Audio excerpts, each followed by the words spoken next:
Nice to meet you, Ryan. Nice to meet you, Joe. Pleasure to be here. You're one of 4 or 5 people that I've talked to that have seen something that might be from somewhere else.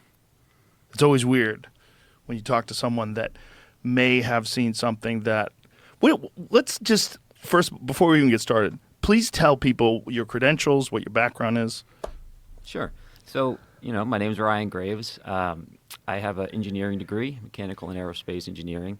I promptly left doing that to go fly F-18s for the Navy as soon as I graduated college. Did that for about a decade, both operationally in combat as well as in an instructor role, teaching the new students. And we did witness something while we were flying in our jets, but we were doing it we witnessed it in the context of our just everyday flying in our missions. And what year was it that you witnessed this? So we started seeing these in 2014 was the earliest that I know. 2013, late 2013, early 2014.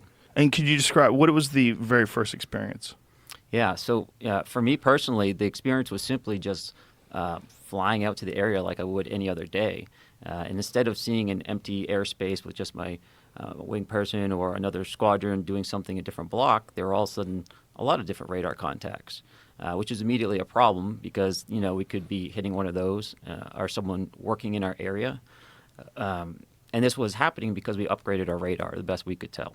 We were in a earlier radar called the APG-73, and we had come back from deployment. We entered a maintenance phase, it's called. We kind of do a little bit less flying, upgrade the jets if we need to, do any long-lasting maintenance, and we upgraded to the APG-79, which was a much better radar. And what is the difference in the capabilities of the upgraded radar system versus the original system? Mm-hmm.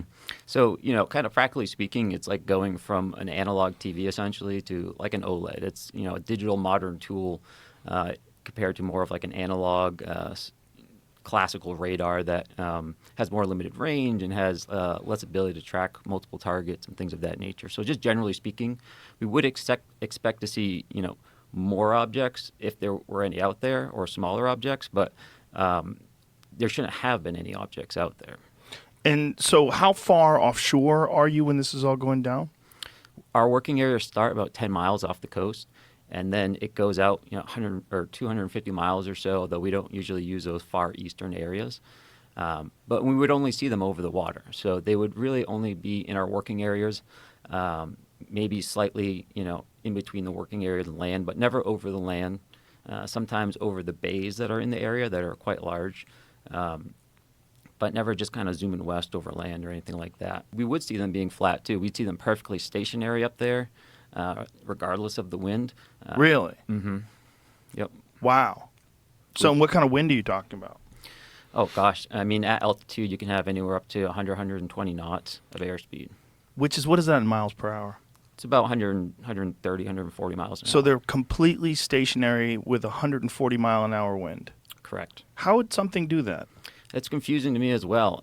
Even if we had something that could just burn that much energy, right? Like if you had a sphere surrounded by little rockets, right? Just imagining something right now. Okay. And if you wanted to keep that perfectly stationary, right, against gravity, you could just fire all the rockets at the bottom really fast and hopefully keep it flat, right? Right. It's going to have tiny little variations. And then if you have wind hitting it and all this, you could potentially have those rockets try to counter it, but it would never be perfectly still in winds like that. Because the wind's not perfectly still either, right? Exactly. It changes and varies. It does. So it's almost like it's the wind. It's not even really fighting the wind, it seems. It just seems like it's just there in a way.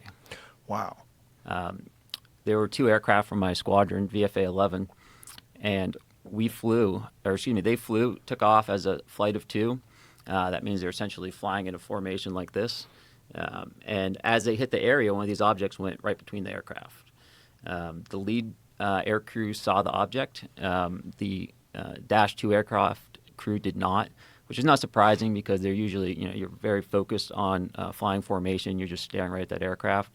The lead really has actual leeway to look around. So he saw it, and, he immediately came back. I have to assume he didn't have it on his radar because he wouldn't have flown through this object at the entrance point. He turned around, flew back, landed, and I was in the ready room when he come back, and he had all his gear on, which typically is not a good thing. because you want to get that stuff off as fast as possible. So usually means, there's a problem of some nature. And he was just sitting there saying, hey, I almost hit one of those damn things. And we all knew what he was referring to, even though we didn't necessarily have a name for it, just because we were seeing these so much. And he described it. He described it just as a black or dark gray cube, and that cube was inside of a clear or translucent sphere. And essentially, the apex or the corners of that cube, best he could tell, were touching that inside of that sphere.